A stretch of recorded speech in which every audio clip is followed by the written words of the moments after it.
parole qui nous est réservée ce matin par son serviteur, notre pasteur. Alors merci de vous connecter, merci d'être ensemble avec nous.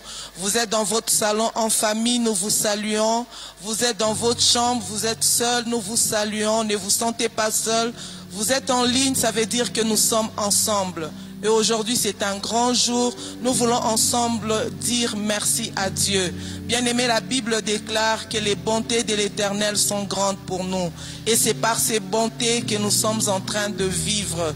Il a renouvelé son souffle de vie en nous. Nous allons commencer par lui être reconnaissant. De là où vous êtes, si vous pouvez vous incliner dans la prière, nous allons dire merci à notre Dieu. Nous disons merci parce qu'il est bon pour nous ce matin. Nous disons merci pour la respiration. Nous lui disons merci pour le corps, le mouvement et l'être. Nous lui disons merci parce qu'il nous donne encore une belle occasion, une belle opportunité d'être devant lui. Alors tous ensemble, de partout où nous sommes, si nous pouvons élever nos voix pour dire merci à Dieu. Seigneur, nous bénissons ton nom. Jésus, nous te disons merci. Merci pour tes bontés que tu renouvelles ce matin. Ton amour est grand pour nous, Seigneur. Ton amour durera toujours, ton amour durera jamais. Ta fidélité dure de génération en génération. D'un cœur reconnaissant, ensemble, nous te disons merci. Nous sommes ton peuple. C'est toi qui nous fais vivre, Seigneur. Nous n'avons pas la vie parce que nous méritons. C'est dimanche, Seigneur, nous n'avons pas le souffle de vie parce que nous valons quelque chose. C'est ta grâce, Seigneur. C'est tes bontés, oh Dieu. Yahweh, malgré tout ce qui se passe, malgré la récession, malgré la pandémie, nous pouvons encore dire merci parce que tu nous aimes. Tes bontés sont éternelles. Elles se renouvellent chaque matin. Tu viens de le faire pour mon frère, pour ma soeur. Tu viens de le faire pour cette famille. Tu viens de le faire pour chaque bien-aimé. Oh Shiloh, nous te rendons grâce et nous te bénissons. Que toute la gloire te revienne ce matin. C'est toi qui es notre Dieu. C'est toi qui es notre rocher. C'est toi qui es le Dieu de notre salut. Nous te lèvons, Jésus. Tu ne changes pas. Tu es au-dessus de toutes choses. Tu règnes au-dessus de toutes choses. Oh Shiloh, tu es au-dessus de toutes choses, de toute autorité, de toute domination. Yahweh, nous te rendons grâce. Nous te bénissons. Merci Seigneur. Merci Jésus. Que toute la gloire te revienne. Nous te levons ce matin parce que tu es Dieu. Nous te levons ce matin parce que tu es digne. Et nous te rendons toute la gloire. Au nom de Jésus. Merci Seigneur. Bien-aimés, nous allons profiter de ce moment, de ce petit temps, de là où nous sommes. Nous allons prier ensemble. Il est avec nous. La Bible nous dit dans sa parole, là où 2 ou 3 sont réunis, nous sommes réunis. En ligne, nous sommes réunis. Le fait seulement que vous vous êtes connectés à cet appel ce matin, ça veut dire que nous sommes dans une même connexion. Et nous allons profiter ensemble de partout où nous sommes. Nous allons prier en faveur de l'Église. Nous prions en faveur de l'Église corps de Christ. Nous prions en faveur de l'Église dans le monde. Nous prions en faveur de notre Église locale, l'Église évangélique de la grâce. Nous prions pour que le bon berger prenne soin de ses brebis. De partout où nous nous trouvons, que la main de Dieu soit sur nous. Avec la récession, avec la pandémie, avec tout ce qui nous arrive, nous n'avons qu'un autre Dieu pour prendre soin de nous. Nous n'avons que notre Dieu pour nous protéger, pour nous sécuriser, pour nous guérir, pour éloigner les maladies, pour nous préserver de la crise, pour nous préserver de la récession, pour nous préserver de toutes ces choses qui nous arrivent. Nous n'avons que notre Dieu. Et ce matin, mon frère, ma soeur, de là où tu es, je veux te dire qu'il est la source qui ne t'arrive jamais. Oh, j'aime un homme de Dieu. Il a dit les attributs de Dieu n'ont pas changé. Il est le même. Ce qu'il a fait dans les temps anciens, il le fait. Faisons-lui confiance alors. Élevons nos voix. Prions pour l'église corps de Christ. Prions au nom de Jésus. Jéhovah, nous avons nos regards fixés sur toi. Papa, nous comptons sur toi. Papa, nous regardons à toi.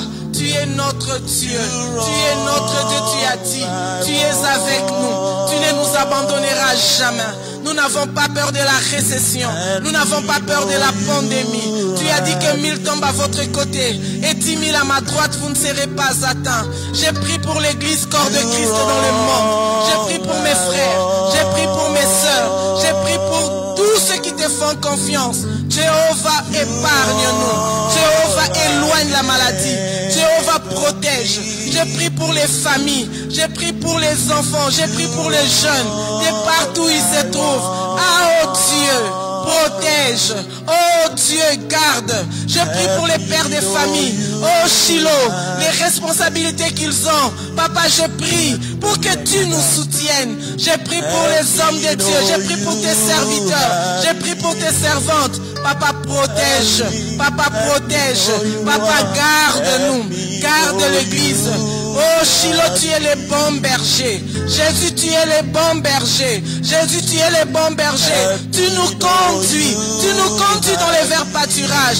Oh Shiloh, je refuse que nous puissions promener des regards inquiets, mais que nous puissions te faire confiance. Je prie pour que tout un chacun de nous, que nous puissions te faire confiance. Même ceux qui se trouvent dans les pays les plus atteints, même ceux qui se trouvent là où l'économie est en train de bouger. Papa, je prie pour que tu nous soutiennes. Nous n'avons pas un autre Dieu que toi. Nous n'avons pas un autre secours que toi. Nous bénissons ton nom. Nous bénissons ta fidélité. Nous bénissons ta présence dans nos vies. Tu es avec nous. Tu es la source de toutes choses. Et nous comptons sur toi encore ce matin. Dans le nom puissant de Jésus. Merci parce que tu es là. Merci parce que tu es présent. Oh bien-aimé, de là où nous sommes, nous allons bénir le Seigneur. Il est celui qui nous exauce ce matin. Il est celui qui nous exauce et il fait de façon que nous puissions voir sa gloire. Il est notre force, il est notre soutien. Nous allons en très peu de temps juste bénir son nom, élever sa fidélité, bénir sa fidélité. Il est avec nous, il est avec nous, il ne nous abandonnera jamais et il ne joue jamais. Bien-aimé, je veux encore te dire, les plans qu'il a programmés, ce qu'il a programmé cette année, ça va arriver et arriver certainement. Parce que ce qu'il t'a dit au début de cette année, ce n'est pas la pandémie qui va l'arrêter. Ce n'est pas la pandémie qui va arrêter la main de Dieu. La main de Dieu va agir. Je crois que ce qu'il a prévu, il va l'accomplir. Alors bénissons juste son nom. Avant que nous puissions recevoir sa parole, bénissons-le. Disons-lui que nous l'aimons. Disons-lui que nous avons nos regards fixés sur lui. Il est bon pour nous, il est grand. Il est tellement grand que la main de l'homme ne peut pas l'empêcher de nous faire du bien.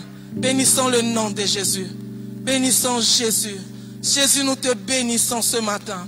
Jésus, nous bénissons ton amour. Jésus, nous bénissons ta présence dans nos vies. Jésus, nous bénissons ta fidélité. Jésus, nous te bénissons parce que tu es notre victoire. Tu as vaincu à la croix et tu nous donnes ta victoire. Nous te faisons confiance. Tu es notre rocher, le rocher inébranlable. Que ton nom soit béni, que ton nom soit élevé, que ton nom soit glorifié. Tu es bon et tu es fidèle. Ton amour dure à toujours. Ta fidélité dure de génération en génération. Alléluia. Seigneur, nos cœurs sont là ce matin. Nous voulons recevoir ta parole. Oh, ta parole nous donne la vie. Tu as dit dans ta parole et tu envoyas ta parole et ta parole le guérit. Je prie pour mon frère. Je prie pour cette famille. Je prie pour ma soeur. De partout où nous sommes. Parle-nous, Seigneur. Parle-nous, oh Dieu. Utilise ton serviteur. Mets ta parole dans son cœur, dans sa bouche. Afin que nous soyons guéris. Afin que nous soyons consolés. Visite-nous ce matin. Par ta parole. Alléluia. Donne-nous la vie. Par ta parole, nous avons besoin de toi. Parle à nos cœurs. Parle-nous, Seigneur. Parle-nous, Jésus. Envoie ta parole et que nous puissions recevoir la vie. Nous te bénissons. Nous te rendons grâce.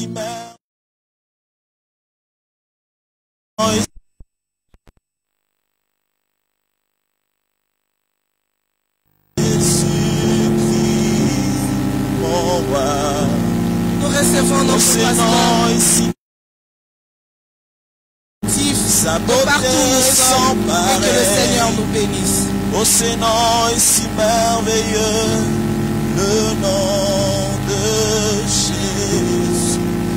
Oh, ce nom est glorieux. Oh, ce nom est glorieux, le nom de Jésus-Christ, mon roi. Oh, ce nom est victorieux, sa puissance est sans pareil. Oh, ce nom est victorieux, le nom de Jésus. C'est un beau nom. Un nom saint, un nom glorieux, un nom qui nous donne la vie. Au travers de sa parole, nos cœurs sont préparés pour recevoir cette parole de vie. Nos cœurs sont préparés pour recevoir une sémence de la parole dans nos cœurs qui va porter des fruits en abondance.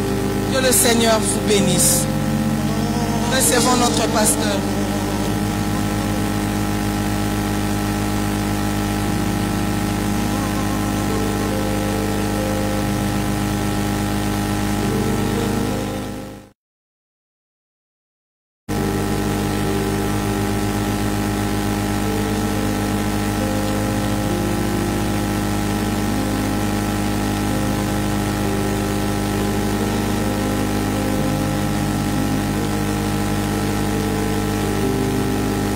Ce nom est si merveilleux, oh, ce nom est si merveilleux, le nom de Jésus-Christ, mon roi. Oh, ce nom est si merveilleux, sa puissance est sans pareil. Oh, ce nom est si merveilleux, le nom de Jésus. Bien-aimés dans le Seigneur, bonjour dans vos maisons, partout où vous êtes.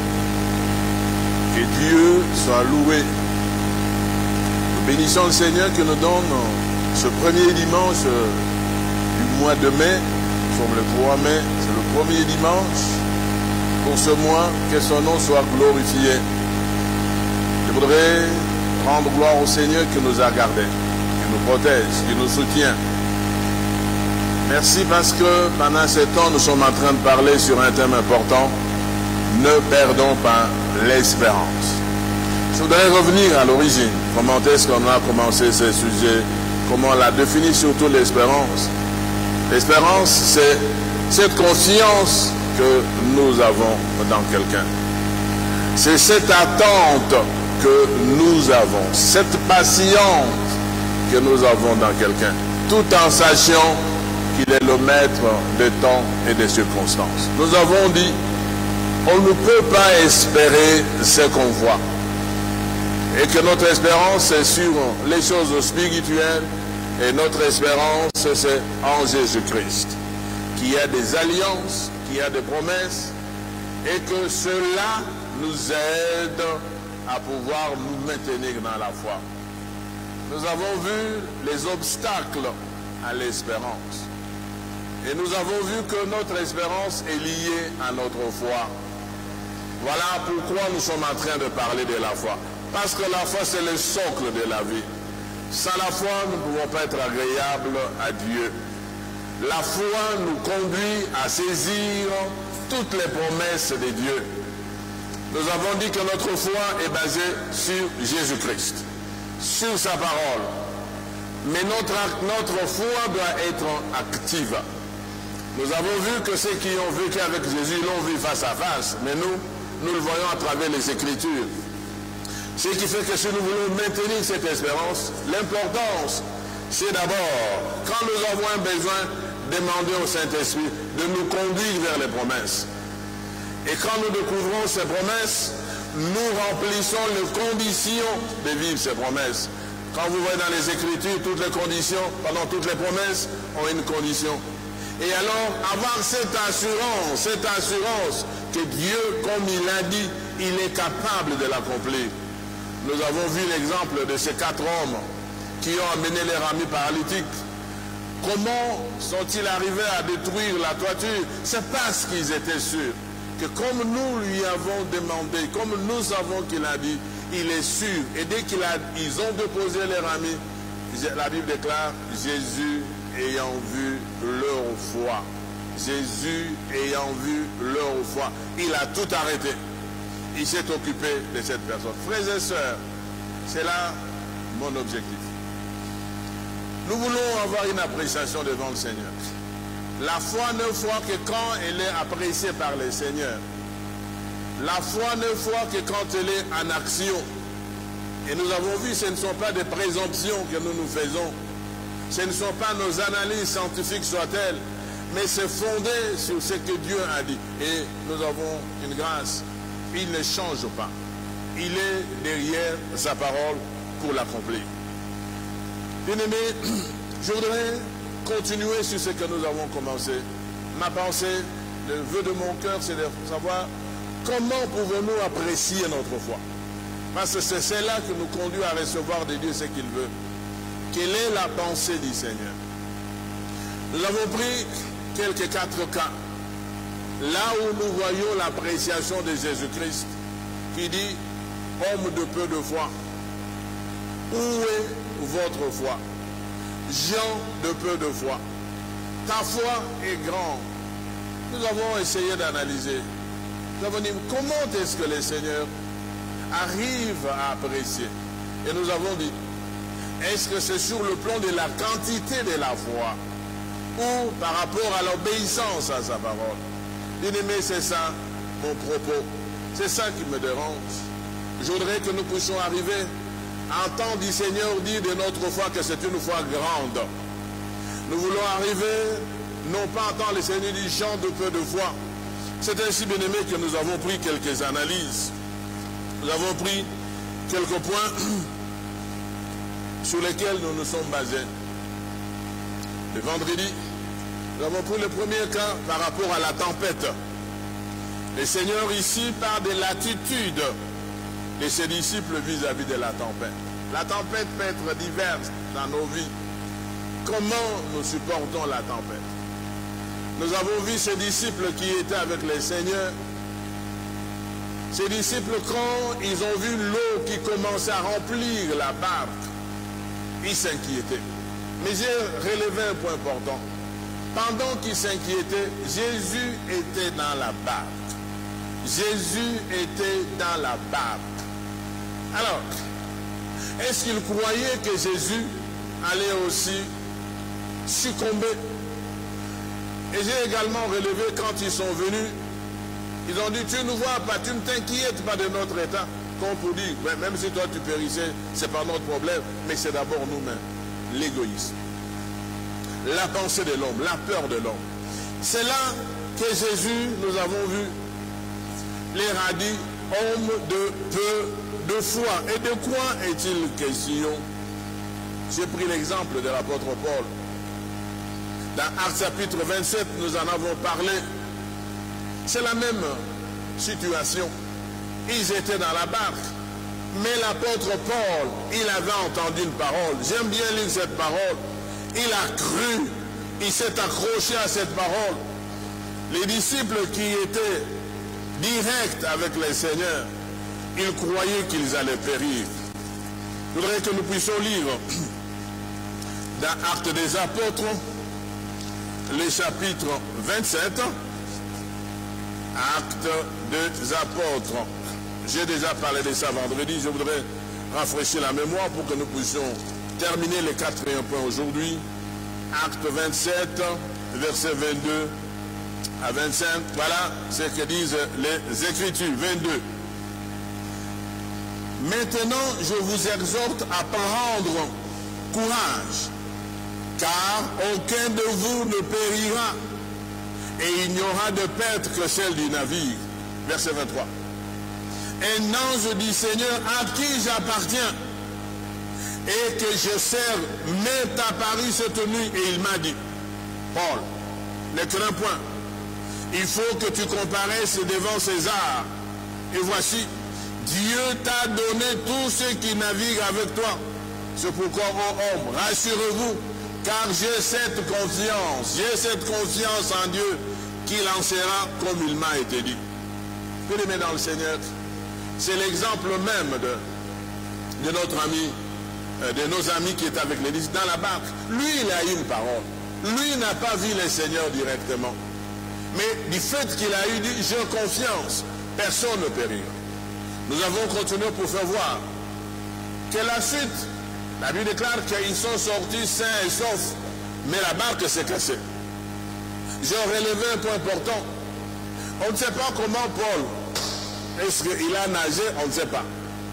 Est-ce qu'il s'est accroché sur le pave, on ne sait pas. Mais ce qui m'intéresse, la démonstration de sa foi, c'est cette confiance. Ils sont arrivés tous sains et saufs. C'est devant des difficultés devant lesquelles nous nous trouvons que nous devons éprouver notre foi. Eux qui étaient avec les seigneurs dans la barque, ils ont paniqué. Mais Paul rassure, il dit ne perdez pas courage. Prenez, nous allons manger, personne ne va périr. J'ai confiance dans ces dieux que je sers. Bien-aimés, nous sommes en train de servir Dieu. Si nous avons la même confiance que Paul, devant les épreuves, il y a des choses qui pourront nous échapper, comme ça a été le cas de Paul. Alors je me suis dit, ça c'est quelle foi? Ça c'est une foi de montrer. Parce que bon, ils sont tous tombés dans l'eau. Ils ont nagé certains se sont accrochés, mais l'important c'est qu'ils sont arrivés sains et saufs. Le deuxième cas que nous avons vu, c'était Jésus qui s'adressait individuellement à Pierre. Je l'ai dit, Pierre, voyant Jésus marcher sur les eaux, il a dit, est-ce que c'est toi? Il dit, oui, c'est moi. Il était sûr. Ça, il ne s'adresse pas à tout le monde, mais c'est à Pierre. Il dit, est-ce que je peux aussi marcher comme tu marches? Il dit, non, non, viens. Il a entendu la parole. Bien-aimé, ce qui m'intéresse, pourquoi j'ai pris tout ce temps, c'est parce que parfois nous avons des choses théoriques. La foi vient de ce qu'on entend vient de la parole. C'est très bien. Mais cette foi, pour qu'il soit foi, il faut qu'elle soit vécue. Il a entendu la parole du Seigneur qui lui a dit, viens, j'ajoute. Et il a vu face à face. C'est pas comme nous qui lisons à travers les papiers. Ça, ce ne sont que des papiers. Mais la véritable foi, c'est quand nous prenons ce qui est dans le papier que nous lisons. Nous nous approprions, nous vivons. Il a dit, viens. Il a entendu. Mais il ne savait pas qu'il y avait le vent. Quand il s'est levé, il y a eu le vent devant lui, nous dit la Bible. Et il s'est effondré. Heureusement pour lui. La Bible déclare qu'il a crié vers le Seigneur. Le Seigneur est venu à son secours. Et j'ai toujours posé la question, comment sont-ils rentrés avec le Seigneur? Ils sont rentrés, marchant sur les eaux les deux, il s'est accroché. Cette fois-là, il avait confiance, il s'est accroché. Mais l'élément qui m'a intéressé, pour les disciples, il avait dit, pourquoi avez-vous eu peur, homme de peu de foi? Mais pour l'apôtre Pierre, le Seigneur lui dit, pourquoi as-tu douté, homme de peu de foi? Pourquoi as-tu douté? La peur, nous avons vu, j'ai toujours défini personnellement la peur comme étant l'ennemi numéro 0 de la foi. Là où il y a la peur, il n'y a pas de foi. Mais les doutes, j'ai toujours combiné les deux aussi. Peur plus doute égale incrédulité. Donc les doutes, ça fait perdre notre foi. Et je suis parti dans Jacques chapitre 1er, versets 6 à 8. Pour voir, je voudrais qu'on lise quand même ces versets, bien que c'est un rappel, mais c'est important pour nous fixer, pour ceux qui nous prennent en cours. Jacques chapitre 1er, versets 6 à 8. Qu'est-ce que le Seigneur dit de ceux qui doutent? Jacques 1er, 6 à 8. Mais qui la demande avec foi, sans douter, car celui qui doute est semblable au flot de la mer, agité par les vents et poussé de côté et d'autre. Qu'un tel homme ne s'imagine pas qu'il recevra quelque chose du Seigneur. C'est un homme irrésolu, inconstant. Voyez ce que le Seigneur dit. Il dit qu'il la demande avec foi, sans douter. Vous voyez que le doute peut être l'ennemi, ne pas être. Le doute, c'est déjà un ennemi de la foi. Donc si vous avez la foi que vous doutez, détruisez votre foi. tomber peur plus doute égale incrédulité. Alors, j'ai pris la définition de ce que c'est un inconstant. C'est que c'est quelqu'un qui est irrésolu. Et nous avons dit que c'est quelqu'un qui a de la peine à se déterminer, à prendre un parti. C'est un indécis. Même s'il prend une décision, il n'a pas de position fixe. Il est prêt. Il est tout prêt. Il est susceptible de changer devant des situations ou devant des personnes. Tandis qu'un inconstant, c'est quelqu'un qui varie dans ses opinions, ses sentiments, ses résolutions et en particulier qui manque de fidélité. Or, la foi est liée à la fidélité, si nous voulons prendre en termes latins, qui parle de fides. Donc, quelqu'un qui n'a pas de fidélité, qui est inconstant, ça veut dire même la foi, il ne l'a pas. C'est un infidèle, c'est un versatile. J'ai aussi défini le mot versatile. Versatile, ça veut dire qu'il change facilement d'opinion, qui est sujet à de volte-face subites. Et nous avons vu que c'était le cas de Pierre. Nous avons donné plusieurs exemples. Même avant la mort du Seigneur, nous voyons ce Pierre qui avait déclaré, même si tu vas aller à la mort, moi je serai avec toi. Mais le Seigneur qui nous connaît, il dit non Pierre, attention, il ne faut pas continuer, il ne faut pas dire trop. Je sais que le coq va chanter le coq va chanter avant que le coq chante, tu m'auras renié 3 fois. Il dit non, moi non. Il a même pris la machette, il l'a coupé. Frères et sœurs, la foi, ce ne sont pas des efforts physiques. La foi, ce n'est pas ce que nous prenons comme résolution. Je vais faire non. C'est une confiance dans le Seigneur, dans les paroles.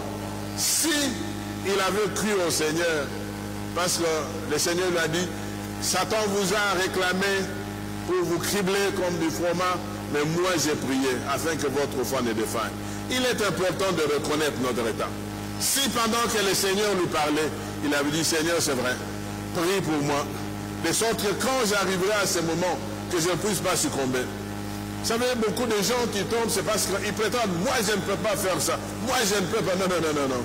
Dans la mesure du possible, c'est ainsi que nous disons aux mariés, est-ce que tu penses que tu pourras faire ça? Nous disons, avec la grâce du Seigneur, c'est possible. Pierre, c'était versatile, il changeait d'opinion. Nous avons vu aussi son cas avec Paul.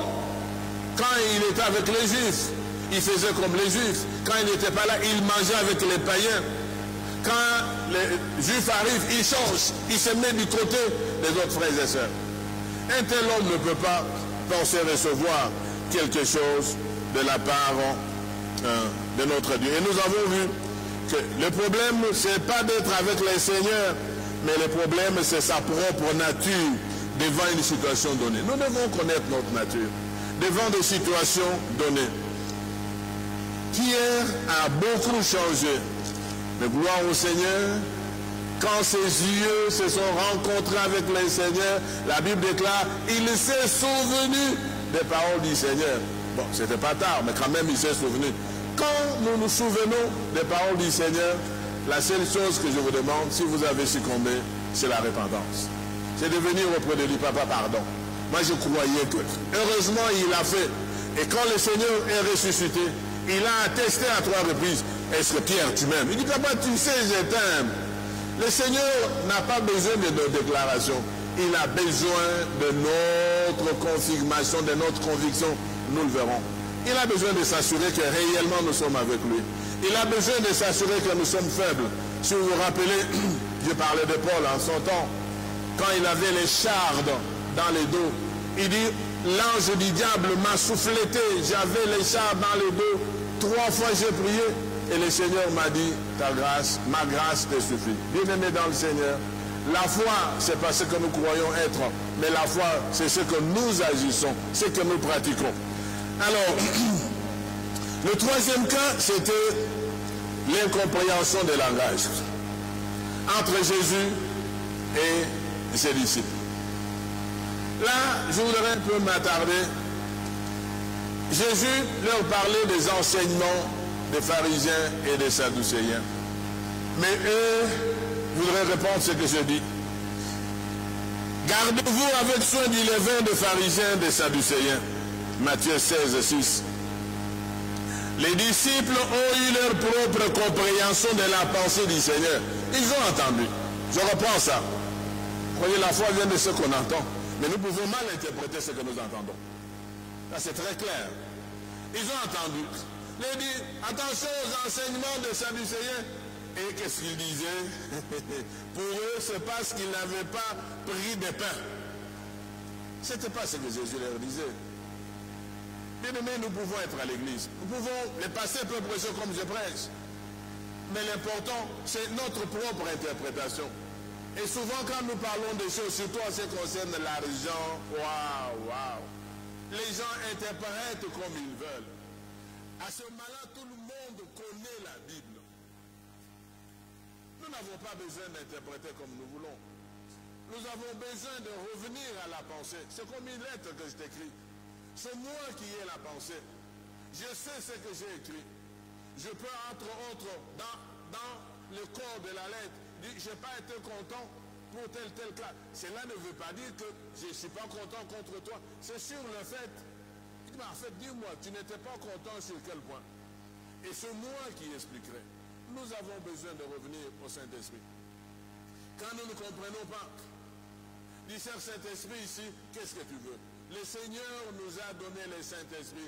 Il a dit, il viendra de ma part. Il vous enseignera tout ce que nous ne connaissons pas. Il va nous éclairer. Ils étaient avec le Seigneur. Ils ont continué à parler.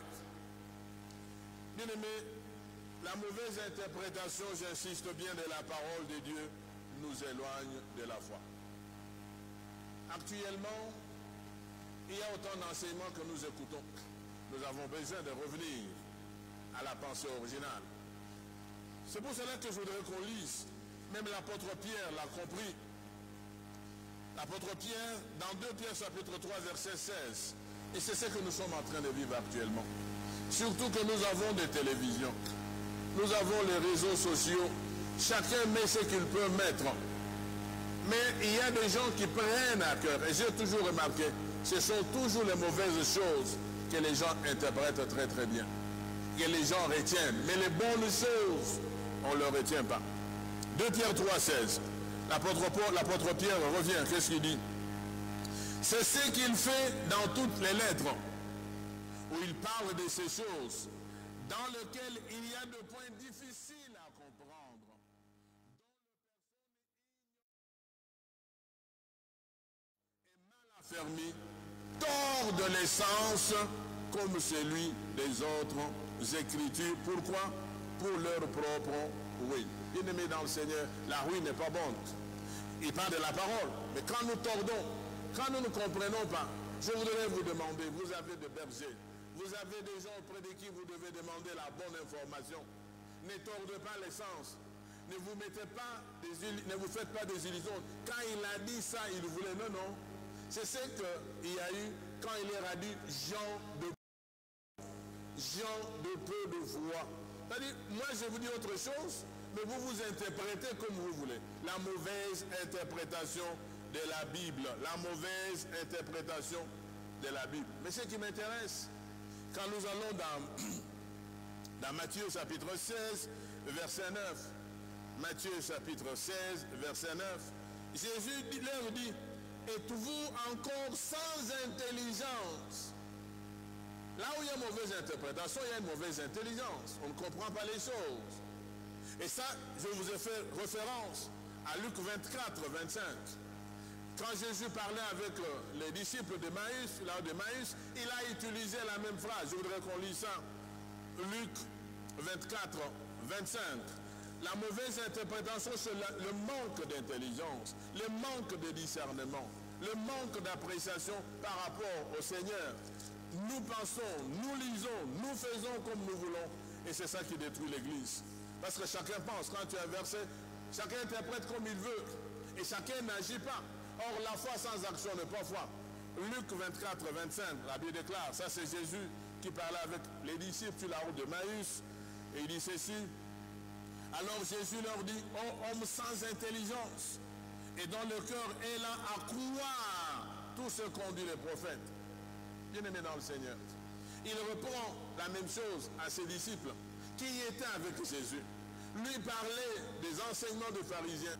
Mais eux disent non, c'est parce qu'on n'a pas amené le pain. Non. Quand vous avez la parole, je vous ai conduit dans Acte 17, 11. Il dit, ces gens-là des Thessaloniques, ils recevaient la parole avec empressement, mais ils examinaient chaque jour pour voir si ce qu'on leur disait était exact. Bien-aimés dans le Seigneur. Or, le problème, c'est même pas là. Pour examiner, pour voir si c'est vrai, il faut connaître le vrai et le faux. Si vous ne connaissez pas le vrai et le faux, vous ne pouvez pas discerner. C'est ainsi que nous voyons les gens allant d'église en église, des prophètes en prophètes, à la recherche de ceux qui ne connaissent pas. La mauvaise interprétation, l'air a fallu, c'est par rapport à la foi. Il dit, gens de peu de foi, vous interprétez très mal ce que moi je vous dis. Or, là où il y a la mauvaise interprétation, notre foi est bafouée. Et Jésus, quand vous prenez Luc 24, 31 à 35, je vais quand même lire. Qu'est-ce qu'il leur dit? 24, 31 à 35, il leur dit ceci, est-ce que je suis? Alors leurs yeux s'ouvrirent et ils reconnurent, mais ils disparurent devant eux. Ils se dirent l'un à l'autre, notre cœur ne brûlait pas au-dedans de nous lorsqu'il nous parlait en chemin et nous expliquait les Écritures. Vous savez, il y a des choses qui touchent dans les cœurs, mais parfois on n'agit pas. On reste dans sa position. Il n'avait pas voulu changer. Il pouvait dire, ok, nous croyons maintenant. Non, non, c'est quand ils ont découvert. Bien-aimés dans le Seigneur, je voudrais que nous puissions partir au quatrième cas. C'est celui que nous allons parler aujourd'hui. Je vais m'attarder là-dessus pendant quelques temps. Il me reste encore un peu de temps. Le quatrième cas, c'est un cas important. Dans Matthieu chapitre 6, Matthieu chapitre 6, c'est le cas d'aujourd'hui sur notre foi. Ma prière le veut de mon cœur, que nous puissions revenir à nous-mêmes, nous qui écoutons pendant ces temps. Nous voulons nous poser autant de questions. Nous lirons Matthieu chapitre 6. Je commencerai par le verset 26. Matthieu chapitre 6, verset 26. Regardez les oiseaux du ciel. Ils ne sèment ni ne moissonnent, et ils n'amassent rien dans les greniers. Et votre Père Céleste les nourrit. Ne valez-vous pas beaucoup plus que qui de vous par ses inquiétudes peut ajouter une coudée à la durée de sa vie? Et pourquoi vous inquiétez au sujet du vêtement? Considérez comment croissent les lits des champs. Ils ne travaillent ni ne filent. Cependant, je vous dis que Salomon, même dans toute sa gloire, n'a pas été vêtu comme l'un d'eux.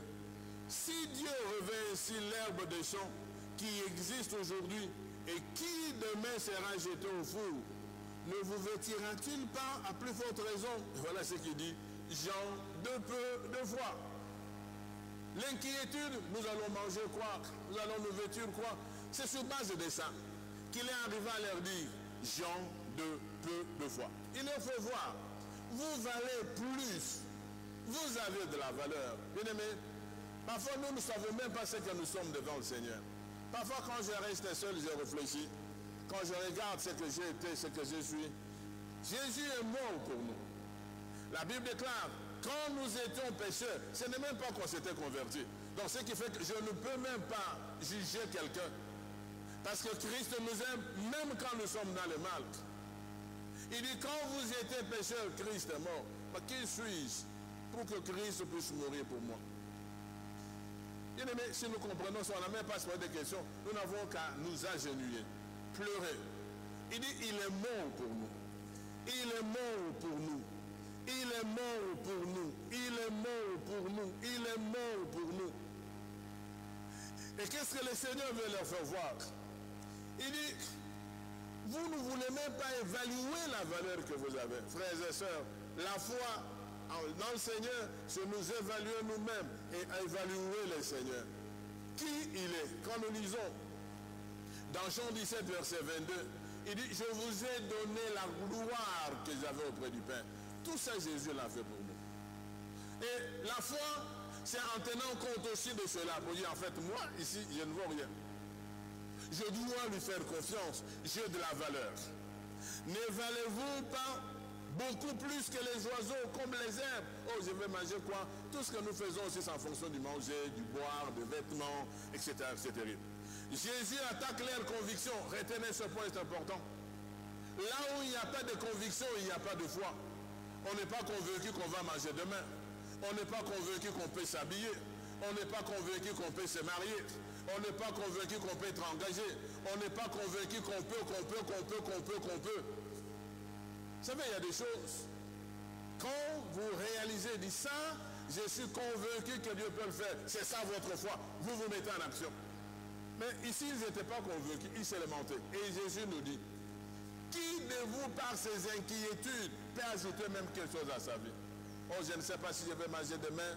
Nous sommes venus accompagner les gens. Personne n'est venu accompagner les gens. Je voudrais vous rassurer, et vous pouvez rendre gloire au Seigneur, que vous êtes une créature submerveilleuse de Dieu. Vous avez été créé de la même manière que tout le monde.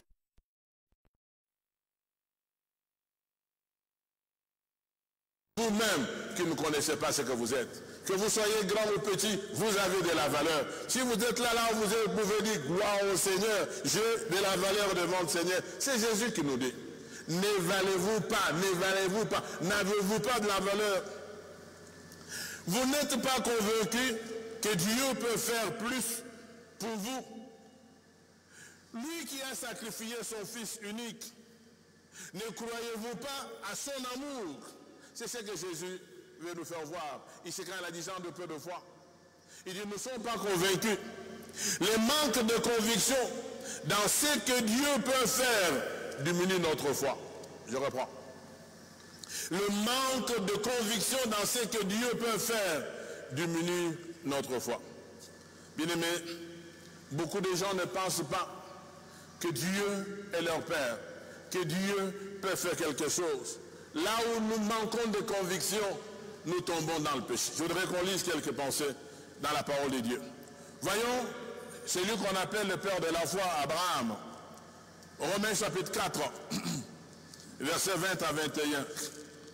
Romains chapitre 4, versets 20 à 21. Nous lisons. Voilà ce que les Écritures disent.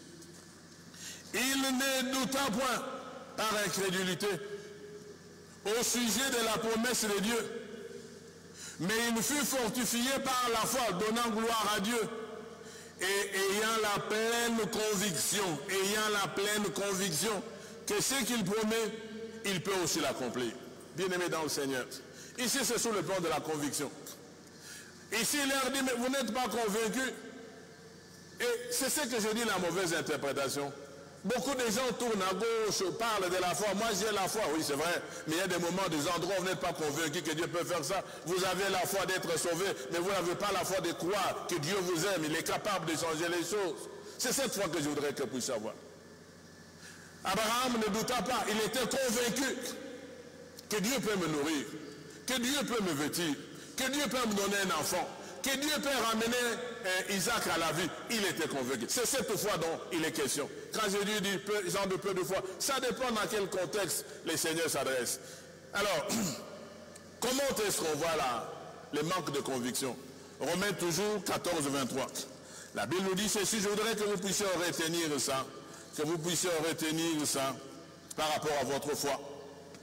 Romains 14, 23, la Bible déclare, mais celui qui a des doutes au sujet de ce qu'il mange est condamné, parce qu'il n'agit pas par conviction.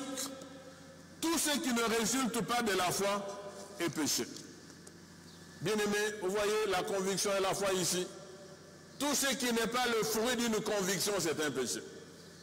Quand vous croyez que Dieu ne peut rien faire pour vous, vous n'êtes pas convaincu, c'est un péché. Or, le péché nous éloigne de Dieu. Si vous êtes convaincu, dans mes affaires ici, je ne pourrai pas réussir, eh bien c'est un péché. C'est ça votre foi. Il dit, j'ai tout fait, ça ne marche pas. Mais ça, c'est ce que vous avez fait. Or, la Bible déclare, à chaque jour suffit la peine. Ce que vous avez échoué, vous pouvez le faire aujourd'hui. Ça a été le cas de l'apôtre Pierre. Il dit, Seigneur, nous avons travaillé toute la nuit. Bon, nous n'avons rien eu. Mais à ta parole, il était convaincu que cette fois-ci, les choses peuvent marcher, et ça a marché. Bien-aimés frères et sœurs. Tout ce qui n'est pas le produit d'une conviction est péché. Le manque de conviction produit les doutes.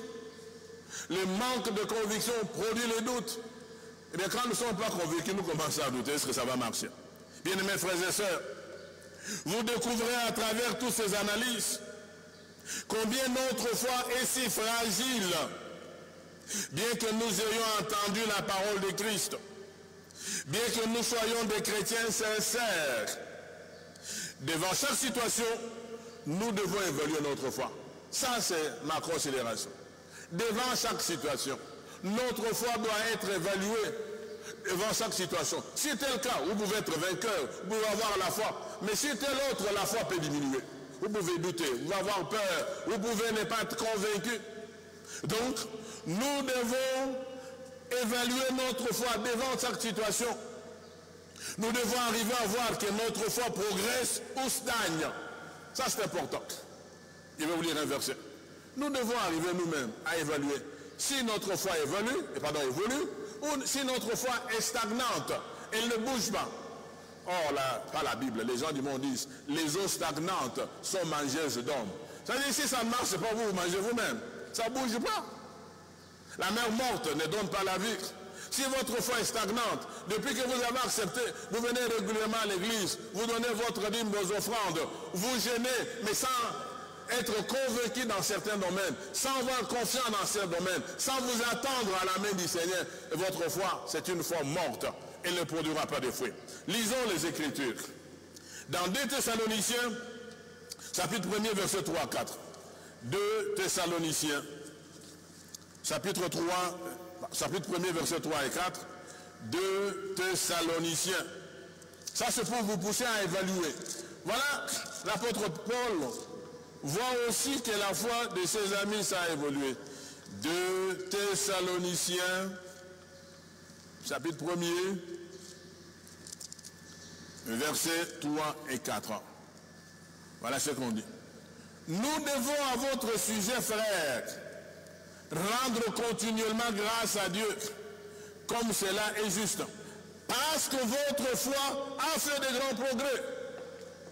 Comment est-ce qu'on pouvait voir ces progrès s'il n'y avait pas des actions? Ce n'est pas en restant chez vous, en priant chez vous, en gênant chez vous, que les autres pouvaient voir le progrès de votre foi. C'est quand vous avez gêné, quand vous avez prié, quand vous avez la Bible, on vous voit sur le terrain. Oh, cet homme, on le connaît. Il ne pouvait pas faire ça aujourd'hui.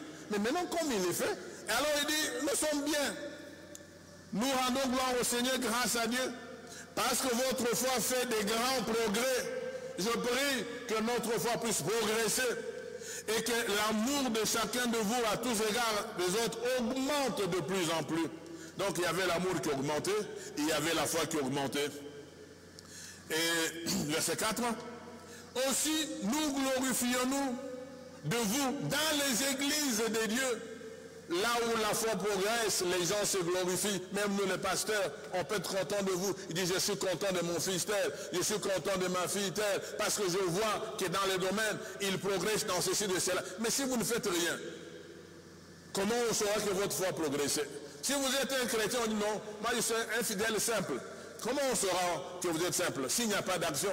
Comment on pourra apprécier votre foi? À cause de votre persévérance et de votre foi au milieu de toutes vos persécutions et des tribulations que vous avez fait quoi? Vous avez à supporter. C'est devant les épreuves, devant les tribulations, qu'on peut voir la foi en action, qu'on peut dire, en fait, si c'était tel dans l'ancien temps, il n'allait pas agir ainsi. Mais maintenant, nous voyons qu'il a progressé. Permettez que je continue. Si nous lisons la même pensée aussi, toujours Paul dans Romains chapitre 1er, verset 8, la foi doit progresser. Les gens doivent voir que notre foi a fait de progrès. Nous ne devons pas nous contenter. Oh non, frères et sœurs, oh moi j'ai la foi. Non. La foi, si je ne la vois pas, je ne peux pas apprécier. Si c'est votre propre foi, gloire à Dieu. Je rends d'abord grâce à mon Dieu par Jésus-Christ au sujet de vous tous, de ce que votre foi est renommée dans le monde entier. Comment la foi peut être renommée dans le monde entier s'il n'y a pas d'action? Comment on peut parler si on ne voit rien? Si vous êtes seulement enfermé chez vous, vous ne visitez pas les gens, vous ne faites pas ceci, comment on saura que votre foi? On dit non, moi j'ai la foi, très bien.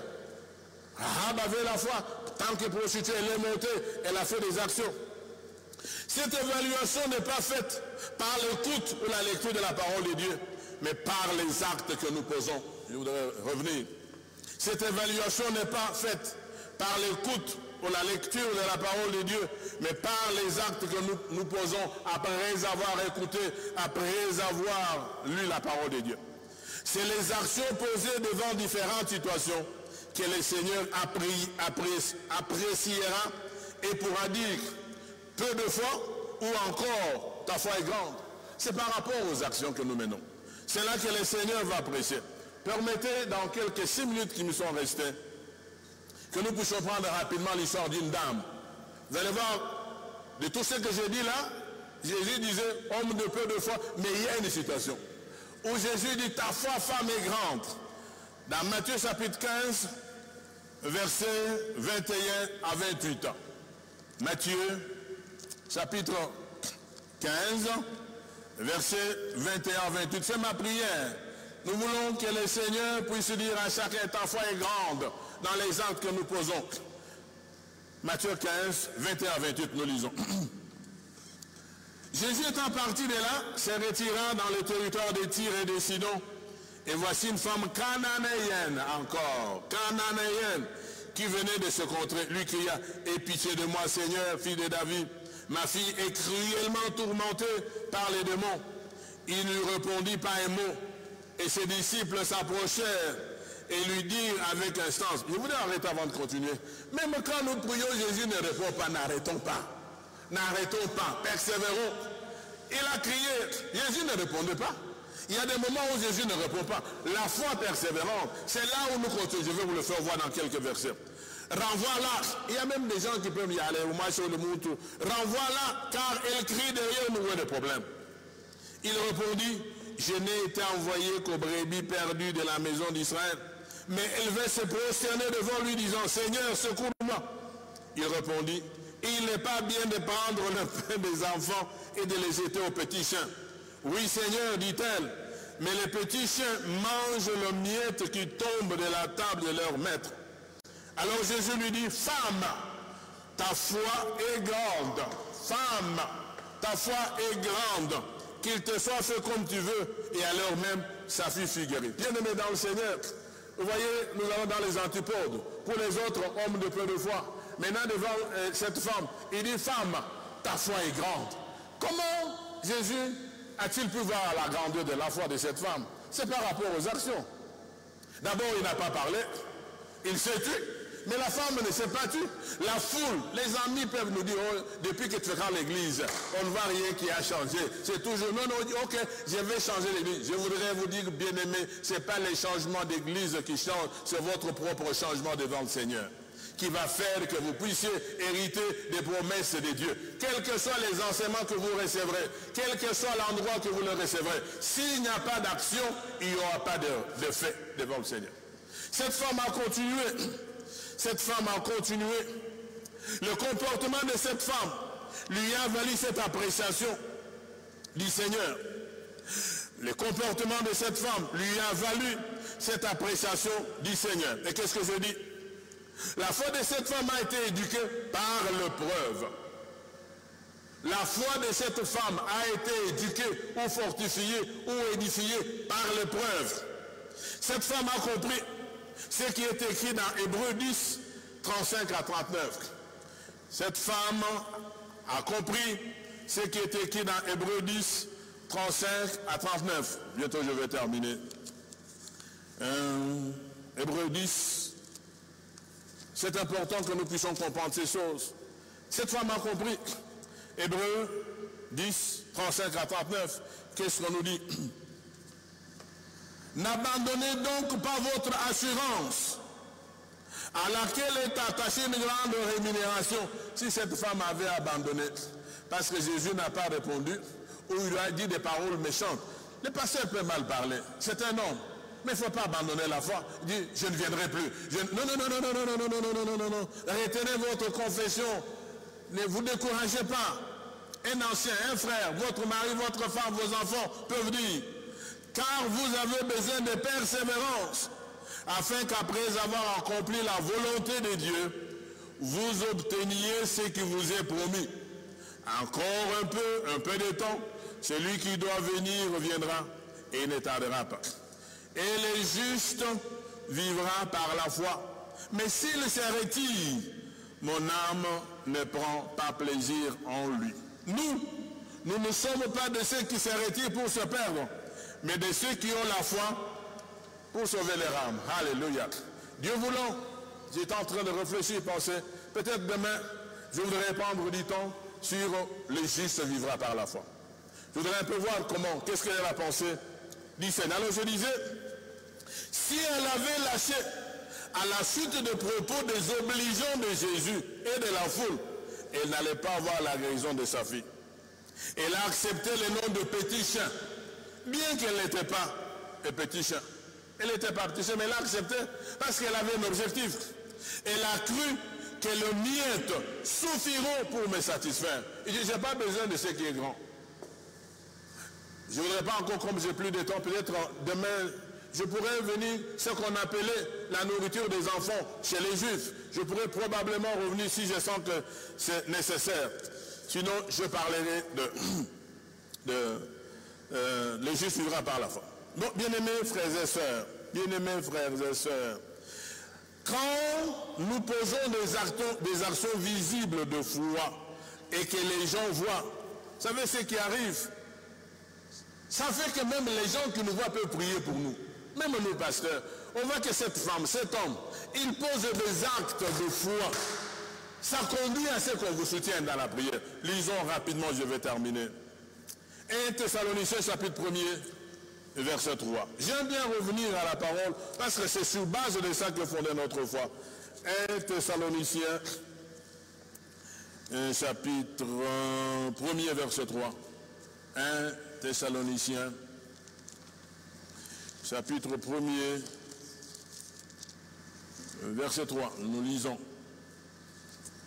1 Thessaloniciens, chapitre 1er, verset 3. Qu'est-ce que nous lisons? Commençons par 2. Nous rendons continuellement grâce à Dieu pour vous tous, faisant mention de vous dans nos prières, nous rappelant sans cesse l'œuvre de votre foi, le travail de votre charité et la fermeté de votre espérance en notre Seigneur Jésus-Christ.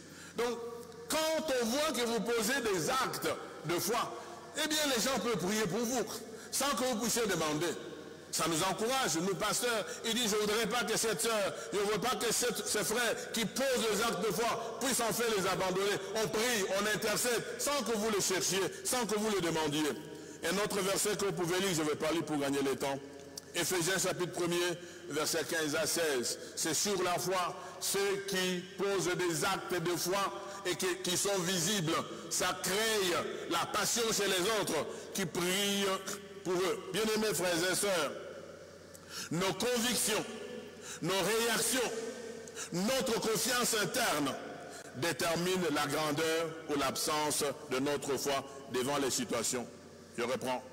Bien-aimés frères et sœurs, nos convictions, nos réactions, notre confiance interne déterminent la grandeur ou l'absence de notre foi devant des situations exigeant notre foi.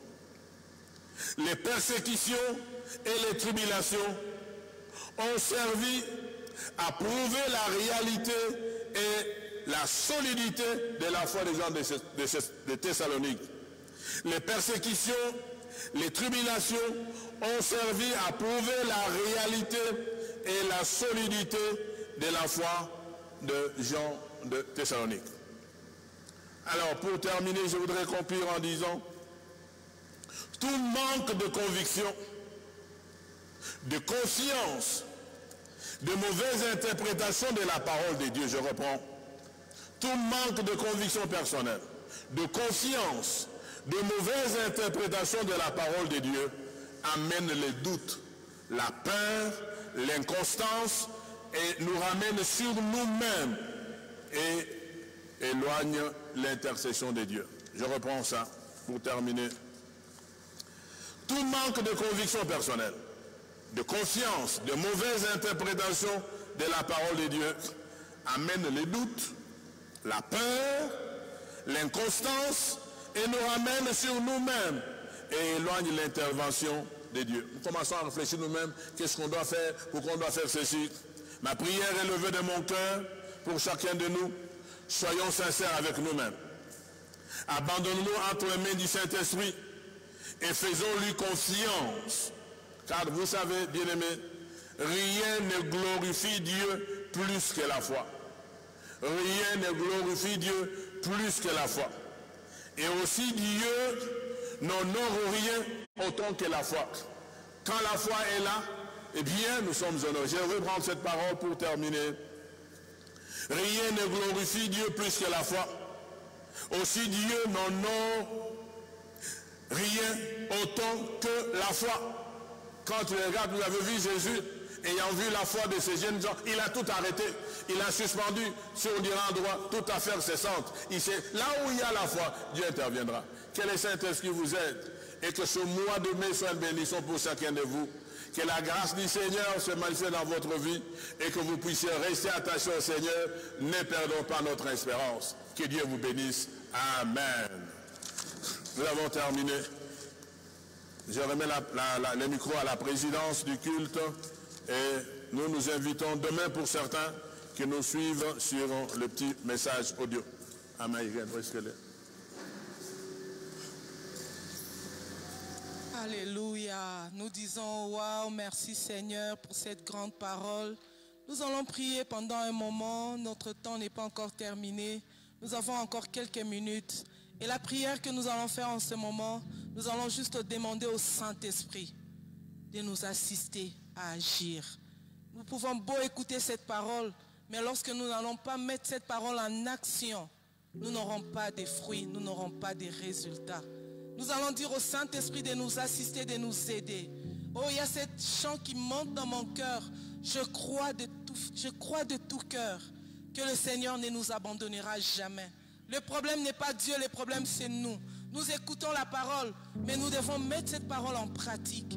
Et ce n'est que par le Saint-Esprit. Oh, nous ne sommes rien, nous ne pouvons rien sans le Saint-Esprit. Nous allons tous de là où nous sommes nous confier au Saint-Esprit pour qu'il nous donne à agir, pour qu'il nous donne à faire des actions.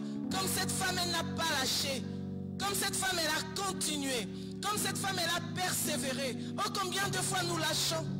Oh, combien de fois nous nous fatiguons. Mais lui, sa grâce est là. Lui, il est prêt à nous faire du bien. Oh, j'avais encore dit au début de ces cultes, ce qu'il a décidé de faire pour nous cette année, il va le faire. Ne tournons pas les regards inquiets. Ne promenons pas les regards inquiets. Ne regardons pas la situation économique, ni à quoi que ce soit. Nous lui faisons confiance, mais nous sortons et nous agissons. Nous lui faisons confiance, nous sortons et nous prenons des actions. Oh, que le Saint-Esprit nous vienne en aide. Bien-aimé, là où tu es, chers frères, chères sœurs, chères familles, élevons nos voix. Prions dans le nom de Jésus. Alléluia. Alléluia, tu ne nous abandonneras pas, Seigneur. Cher Saint-Esprit de Dieu, nous nous confions en toi. Cher Saint-Esprit de Dieu, nous nous abandonnons à toi. Oh, cher Saint-Esprit de Dieu, donne-nous la capacité. La Bible me dit que c'est toi qui crées en nous le vouloir et le faire. Alléluia. Le vouloir et le faire. Le vouloir et le faire. Le vouloir et le faire. Par le Saint-Esprit, donne-nous la capacité. Oh Père, après cette parole, que le faible dit je suis fort. Que le faible dit je suis fort. Laisse que le Saint-Esprit nous donne la capacité, nous donne la force de mettre des actions, nous donne la force de persévérer. Oh, dans la prière, de mener des actions dans tout ce que nous pouvons faire. Que nous puissions savoir que la main de l'Éternel est sur nous. Jéhovah, je prie pour chaque famille, pour chaque frère et sœur. Yahweh, sur cette connexion, fais-nous grâce par le Saint-Esprit. Donne-nous la capacité de mettre des actions, d'agir, afin de voir notre foi produire des fruits. Jésus, que nous ne soyons pas théoriques, mais que nous soyons pratiques, en posant des actes de foi. Saint-Esprit, donne-nous la capacité de poser des actes de foi. Oh Seigneur, cette femme stérile, qu'elle pose des actes de foi. Cette personne qui attend le travail. Oh Shiloh, qu'ils posent des actes de foi. En ce moment où même on ferme des entreprises, mais je voudrais que quelqu'un se lève, pose des actes de foi, en faisant quelque chose, oh Dieu, et je sais que ta main est fidèle, ta main est puissante. Tu vas arroser les actes de foi, tu vas arroser des prières de persévérance, tu vas arroser, et cela va produire des fruits en abondance dans le nom de Jésus. Nous te bénissons, nous te rendons grâce. Merci de nous envoyer ta parole. Merci de nous guérir. Merci de nous soutenir par le Saint-Esprit pour que nous puissions pratiquer. Que toute la gloire te revienne. Merci Jésus. Nous allons clôturer ces temps que nous avons ensemble pour prier pour notre pays, la RDC. Oh, nous allons bénir notre pays. Nous allons dire à Dieu, nous comptons sur toi. Nous regardons à toi. Prends le règne. Vois notre pays et visite-nous. Épargne-nous de la crise, de la récession, de la pandémie. Beaucoup de gens sont en train de perdre leur travail dans notre pays. Seigneur, viens, interviens dans l'économie. Viens, interviens dans notre pays. Notre bénédiction en dépend, bien-aimés. Élevons nos voix. Prions pour la RDC. Prions pour la sécurité. Prions pour la pandémie. Que Dieu nous épargne. Que ceux qui sont atteints, que Dieu le touche. Que ceux qui sont au front, le personnel soignant qui s'expose en donnant leur vie pour soigner les autres, que la main de l'Éternel leur accorde protection et sécurité. Oh Shiloh, nous prions pour notre pays. Jéhovah, nous bénissons notre pays. Je bénis mon pays au nom de Jésus. Je bénis la RDC, toutes les provinces, nos autorités, Seigneur. Nos autorités, oh Dieu. Je le recommande entre tes saintes mains. Yahweh, Yahweh, que ta main s'étende. Papa, que ta main s'étende. Protège. Regarde, Seigneur. Oh Shiloh, l'économie. Papa, je prie pour que ta grâce nous soutienne. Que ta grâce nous soutienne. Shiloh, que nous ne puissions pas avoir plus de chômeurs. Papa, étends ta main, protège, sécurise. Éternel des armées, nous comptons sur toi. Nous comptons sur ta main puissante qui est capable de faire dans notre pays. Oh Shiloh, qu'au contraire, Seigneur, qu'on puisse encore voir ta gloire dans notre pays. Là où nous ne pouvons plus espérer, les hommes ne peuvent plus espérer, mais nous comptons sur toi. Nous comptons sur toi. Espérance contre toute espérance. Nos regards sont fixés sur toi. Nous bénissons le pays dans le nom puissant de Jésus. Merci Seigneur. Que toute la gloire te revienne. C'est au nom de Jésus que nous avons ainsi prié. Amen. Nous vous bénissons de partout où vous êtes. Nous bénissons les familles qui ont été en ligne ce matin. Nous bénissons les frères, les sœurs, partout où vous êtes. Nous vous bénissons et ayez un bon dimanche. Nous voulons juste vous communiquer que sur Facebook et sur YouTube, vous pouvez cliquer sur Église évangélique de la grâce. Vous cliquez sur aimer et vous vous abonnez et vous aurez plus d'informations et vous pouvez encore suivre en rediffusion. Vous pouvez partager aussi à plusieurs qui n'ont pas pu se connecter ce matin. Partagez et suivez encore et la parole de Dieu en abondance nous fera toujours du bien. Sinon, merci beaucoup. Rendez-vous à dimanche prochain. Dans la semaine, pour ceux qui sont de l'église, nous aurons encore des messages de notre pasteur. Partageons cela, partageons la parole de Dieu. Que le Seigneur vous bénisse. Bon dimanche chez vous.